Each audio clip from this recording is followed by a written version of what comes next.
Hey, federal employees, quick reality check. Even in the new return to office mandate, there are still options, and OPM just talked about a new one. So share this with every federal employee I think you need to know. Give me 3 minutes, and I'll show exactly how you can claim that your faith might cause you to need to telework and how to protect your medical needs too.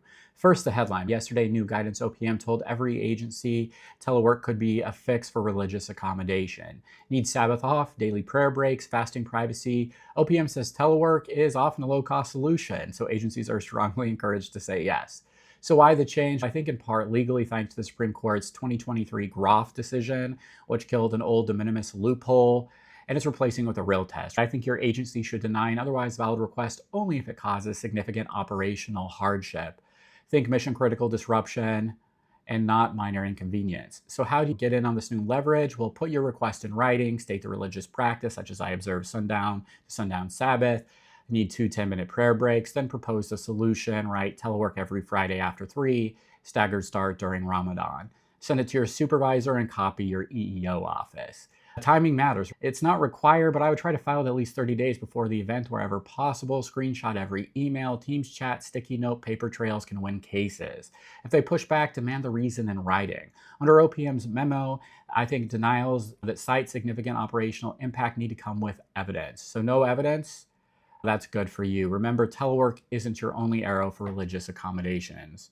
You can swap shifts, use credit hours, flex your schedule, bank comp time, or mix annual leave. But telework is the easiest and cheapest, and agencies know it. If you want help with a request or have been denied a religious accommodation, you have 45 days to file with the EEOC, and the stronger your case, the more it makes sense to reach out to an attorney. If you're interested in a consultation with us, feel free to check out our website to learn more about us at fedlegalhelp.com/firm. Right now, faith isn't the only reason the law has your back. In many cases, agencies still are on the hook for medical and disability accommodations under the Rehab Act and the ADA.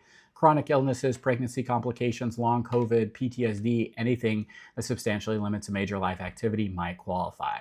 So in that case, here are some tips on how you should ask. Your doctor says office allergens, crowd exposure, commute strain worsens your condition, or you need specialized equipment or midday treatment, on-site stress or noise triggers debilitating symptoms. Any of those ring a bell? Put your request for telework in writing. Attach a concise doctor's note describing restrictions linked to your PD. Never your whole medical file and start the interactive process. Telework, modified duties, ergonomic gear, flexible hours could all be on the table. Here's the kicker. The agency should generally refuse only if it proves undue hardship with concrete facts, budget numbers, staffing charts, mission deadlines. We just prefer people to be there is not a legal defense. Now, in reality, it's much more complex. They can push back and often oppose these for so many reasons. It often makes sense to work with an attorney during this. I'm sure you have heard and maybe experienced horror stories yourself. If you want legal help or assistance with a request or have been denied a medical accommodation or facing retaliation, you might only have 45 days to file with the EEOC. The stronger your case, the more it makes sense to reach out to an attorney. So if you're interested in a consultation with us, please check out our website again at fedlegalhelp.com/firm. The bottom line, whether it's your faith or your health, you do have accommodation rights. If your supervisor stonewalls, delays, or retaliates, often it's not wise to go it alone. We have helped many feds turn no into approved. Again, you can grab a confidential consultation with us.